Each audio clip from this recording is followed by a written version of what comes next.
Hi guys! May lakad kami ngayon. Alam niyo ba guys, meron ng DIY ramen dito sa may Graceland. Ito po yung tawag na Fives Ramen Kmarts. Tara, samahan niyo po ako. Ito nga pala yung loob na guys. Ito po yung mga toppings. Kung gusto niyo po lagyan ng toppings. Ito naman po yung mga machine guys, o kaya oven.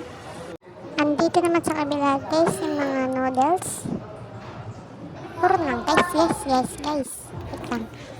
Napili ko guys, oh yun naman guys na naman. Budak po ang napili ko sa tita ko naman cheese ramen.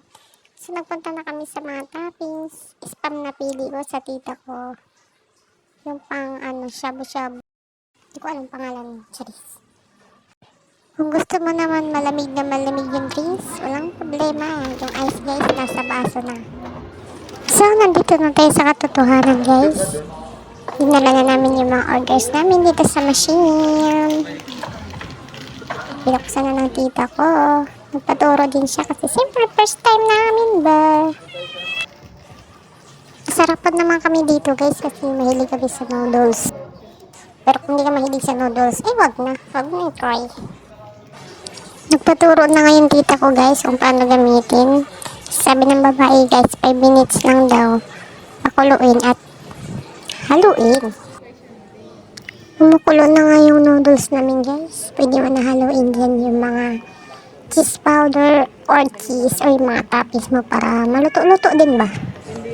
So ayun yung akin guys sa kabila. Pinautos ko muna kay ate kasi mag-video ba. Ayan guys, dahil luto na, nilagyan na ng tita ko ng gulay. Sabi ko sa kanya, dalhin mo na lahat, iwan mo na ilagayan. Hoy, wag mo subukan, baka masisira ang buhay mo. Yan na po yung akin guys, tsura pa lang ang hanggang. So ito na nga yung nakikita ko sa Korean drama guys, yung mga drinks na isasalin sa ice. Baso na may ice. Ngayon, na-try ko na.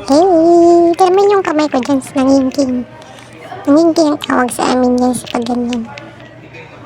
Pagkatapos mga dyan guys, na-start namin kumain. Naiyak-iyak pa ako sa anghang kasi grabe talaga. Namali ako ng pili ng noodles ba. Yun lang guys. Amping. Bye-bye.